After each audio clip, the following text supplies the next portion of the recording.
Hey, what's going on? It's Darius Robinson. First off, I wanted to say thank you for having me on here. I know that this video is a few days late. I apologize, but I'm here now. First, I wanted to tell you a little bit about myself. I'm 25 years old. I'm from the city of Atlanta, born and raised in Georgia my entire life. And for me, my platform really started with sports. Growing up, I was a three-sport athlete, played football, ran track, and I also played basketball. So for me, that was what my life revolved around, was playing sports. Obviously, I have been playing it for a very long time, and I had the opportunity to get a full-ride scholarship to Clemson University, where I played for one of the top programs in the nation. Following that, I then had the opportunity to go into the NFL for the Buffalo Bills for a short period of time before injuring my shoulder, and that was kind of my story. So what I'm here to do today is hopefully give you guys some value, some information that you can apply to your life, your business, whatever aspect it is that you're currently focusing on right now. Hopefully I can give you some value. So I'm going to answer a few questions and hopefully you get some insight from it. So the first thing is, who had the biggest impact on the person that you are today? And I want to answer these questions as truthfully as possible. So I guess in this aspect of who impacted my life the most, I would say my father. Obviously my mom has impacted me as well, but my father the most, simply because he was the man of the house. My father instilled in us hard work, definitely hard work. He's been working hard his entire life. He's still working hard to this day. He practices faith to the utmost. He has a lot of faith in himself. He has a lot of faith in the things that he's doing. He has a lot of faith in his family as well. So I would say that the person that had the biggest impact on my life is definitely my father. There have been other people that have played a role as well, but my father has definitely had the biggest impact on my life. The next thing was, what was the transition like from high school athletics to college athletics? Okay, so when I was in high school playing football, I was a high school All-American, so I was that guy in my area. I was that guy in my state. Coming out of the state of Georgia, I was actually the #1 cornerback in my position. I was ranked the number 17th cornerback in the nation. So coming out of high school, I had a lot of love. I had scholarship offers from over 35 Division I programs, from the Alabamas to the Clemsons to the Auburns to the Stanfords. Majority of the teams all offered me scholarships. So for me, high school was great. Now, transitioning to college, it definitely was a totally different experience, because now I went from being the best to being not the best. So, I had to humble myself, definitely. I had to work my way up, but, hard work always pays off. So when it came to my freshman year, I played as a true freshman. I actually didn't redshirt. I got a little playing time, played behind a whole bunch of NFL guys, so my time was limited. But the following year, most of those guys left. And when they left, it was now my time. So I started partially of my sophomore season. My junior season, I started the entire year, as well as my senior year. And, like I said, I played well enough to be able to get an opportunity to play on the next level. So for me, the transition was humbling, but at the same time, it was a great experience and a great learning experience. Next, what is the most important takeaway you could give student athletes on college? One thing I would like to tell student athletes is to always remember that you're there for more than just sports. A lot of times when you go to these major programs such as the Clemson or Alabama or the Auburns or the USCs, regardless, and you're a student athlete, there's a high demand on you as a player to perform. And if you don't perform, you lose your job. But at the same time, we have to always remember that we're there for other things such as networking. If you know anything about life, it's not always about what you know, but more so of who you know. So building the connections in college, using your platform and your network to be able to provide opportunities for yourself in college outside of sports is very important, because as you can see from my situation, sports don't last forever. Sports just cannot last forever.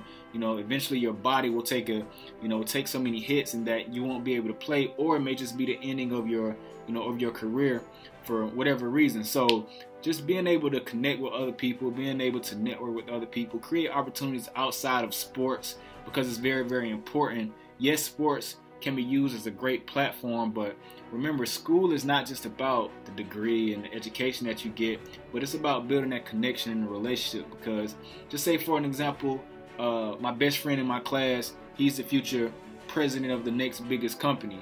I am more likely to be able to get a job over someone else with the same degree as me if I have a greater relationship with that person. So I believe that's very, very important. There's tons of people in this world with the same degrees, but it's all about that relationship with the employer. What has been the biggest hurdle you've had to overcome in life so far? How did you overcome it? I definitely think it's been the injuries. Obviously, like I said, I've been playing sports my entire life, and as I started to get older, athletes started to get bigger and stronger and faster. So me being undersized or not just or not being as big as other players, because I did play defensive back, it'll be times where I would go head to head with a guy who's 100 pounds heavier than me. And in some instances I would get injured or beat up or knocked up, and then eventually got to the point, like I said, where I tore my labrum. So being able to get over that, that idea of that you would never play the game of football again, that was really, really challenging for me.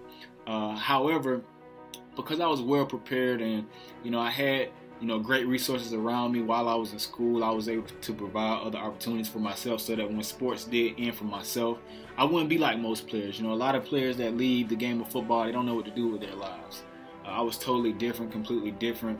I had already knew that football wasn't going to be the way that I got to where I wanted to go. For some reason, it was just revealed to me that my life has had a bigger purpose, bigger than football, and that I will make my name and my living in other ways outside of football. So for me, it was challenging at first to transition from football to real life mentally. But as far as me being prepared for it, I believe I was prepared for it. But at the same time, I still think that it was the most challenging.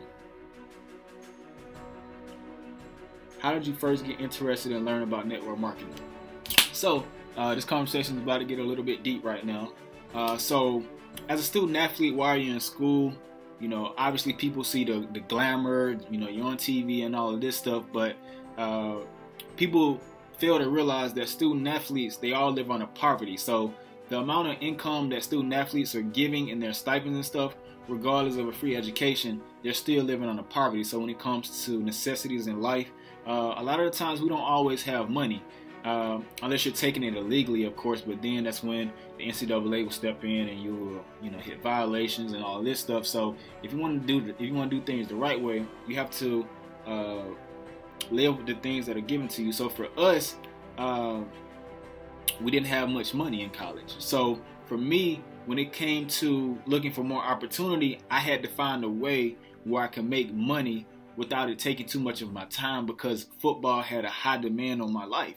So one day I was online, I was seeing how people are always talking about how they make all this money. I'm pretty sure you've seen that before, where someone on your timeline or someone on your Facebook or your Instagram or whatever the case may be is, and they're talking about how they're making all this money. And instantly I was skeptical.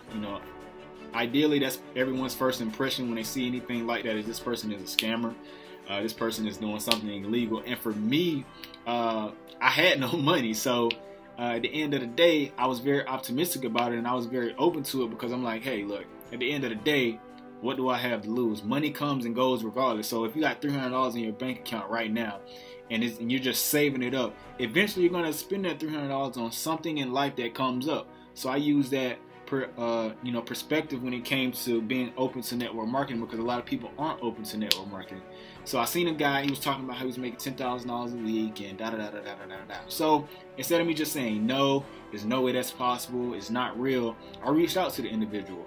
And that individual turned out to be one of my best mentors. He's made multiple millions, and he's taught me a lot of the things that I know about online marketing, network marketing, and it has led to other opportunities for me. So now I've taken that experience that I've learned through that vehicle, and I've been able to apply it to more traditional businesses and things of that sort. So the internet, to answer that question in the simplest form, the internet is how I got involved in network marketing, because the internet has everything out there for us. It has so many things on there that can potentially change your life. You just have to be open to it. So the internet definitely is how I became interested in network marketing. What was your first online business you were involved in? So my first online business that I was involved in was a roadside assistant company where, we would sell roadside assistance similar to AAA, and we would get paid $40 for every person that we referred to it. So that was my first business, selling roadside assistance in my, my spare time. It had an incredible benefits package where you had identity protection, you had insurance if anyone stole it, you had I can't even remember, that was so long ago, it was in 2012, but anyways, it was moral of the story, it was selling roadside assistance, and I actually did pretty well. I think I made about $3,000 in that part-time, and like I said, as a college student, that was cool because I didn't have to clock in anywhere. I can literally sit at home and find people who needed roadside assistance because everyone has a vehicle, so it only made sense to be able to provide a product or a service to a marketplace that would need it or would eventually need it at some point. So at the time, it was a no-brainer for me. What do you suggest students read, listen to if interested in learning more about starting their own business? The first thing I would tell people to do is just be super proactive.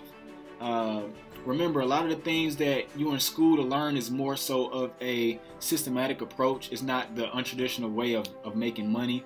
They're more so teaching you how to become an employee, which is nothing wrong with that. Some people take, great majors, and and we need people like that. But I want to make sure I say this the right way and not offend anyone. But just be very, very proactive. A lot of the information that you're taught in school is not going to teach you how to make a living for yourself. It's going to teach you how to work for someone else to eventually, hopefully, if you wake up or get out of that bubble, that you then can open up your own practice business or whatever the case may be. Is more so of another platform or another stepping stool. But at the same time, a lot of people get caught in the system. But just being proactive, just seek information. The more information you seek, the more things you come across. And what's for you is for you. So, if God presents something to you and it resonates with you, you're going to know that this is for you, whatever it may be. So I would just tell people to just seek as much information as possible. And then when you do get that degree, that great education, don't stop there. A lot of people tend to stop right there. They get that degree and that's it. They know it all. They get their master's degree, they get their PhD, and they know it all. And I'm here to tell you, just from personal experience, we never know it all. It's always going to be someone who's smarter than us. Just think about all the billionaires who dropped out of college, the Steve Jobs, the Bill Gates, Mr. Dale, people like that. So just always have that mindset that you never know it all and that there's always information out there for you to seek. What is the most difficult obstacle that one has to overcome to have success in network marketing, in your opinion? Number one, your friends and family. I believe that is the biggest obstacle in facing, when doing network marketing, because the people around you, they don't believe in anything that they can't see. Number one, it's just like, some people with their faith. Some people say that they can't believe in God because God isn't real, or they don't see God, or it's not evident that God is doing things in their life, or whatever the case may be. It's similar to that. If I walked up to someone and tell them, hey, look, you have the opportunity to make $100,000 a month in the next 6 months, you're gonna go in one ear and out the other. So your friends and family, number one, because they're the closest to you and they have the strongest impact on your life, and their words at times can have a strong influence on your decisions. So just understanding that the people that don't know about what it is that you're presenting, don't let them knock your dreams, because a person will be quick to say that doesn't work and that isn't real before they even do their research, before they even knowledgeable about it. So what I would tell people is stay away from people who aren't educated about what you're doing, or rather stay away from people's opinions who don't know what you're doing, because they will give you bad advice. Remember, a person can only give you advice on a situation that they're currently in or overcame. So if they never experienced it for themselves, they can't give you quality advice. It's like asking Uncle Tom, who sits on the couch every day, hey, Uncle Tom, what do you think about this incredible business venture? And Uncle Tom has worked a 9-to-5 since the age of 14 years old. He's closed-minded, and he's okay, and he's content with where he is. He can't even grasp the concept of making $100,000 a month because he hasn't never seen a way, because he's never been open to it, and he's never seeked a way to make $100,000 a month. So you got to understand that family and friends can be the most supportive people, but at the same time they can be the most destructive people, because they're so close to you, and what they say and believe has such a great influence on your life. So I would think that family and friends is the biggest obstacle when it comes to having success in network marketing. Number 9, Final question, any final thoughts, wisdom, insight you have for students, student athletes that can benefit them as they make the transition from high school to college or the real world? I would just say that follow that passion, you know, passion over checks. That's what I call it. You know, everything you do in life, you want to be passionate about, because if you're so passionate and driven about it, it's no one or nothing that can stop you because you're just so passionate about it. So choose passion over checks. Don't do things just because someone else said that you should do it, but more so chase your passion, chase the things that you believe in, and I think you'll do great. And I think that's everything. But yeah, so hopefully I gave you guys some valuable information. And you know, if anyone has questions, you can find me on Facebook at Darius Robinson. I'm thankful to be able to speak to you guys and to be, you know, featured on this platform by Mr. Chris. And I'm thankful and I'm blessed, and I hope the same for you guys. So take care, and I'll see you at the beaches of the bank. That's what we say when we meet you at the beaches of the bank. Peace.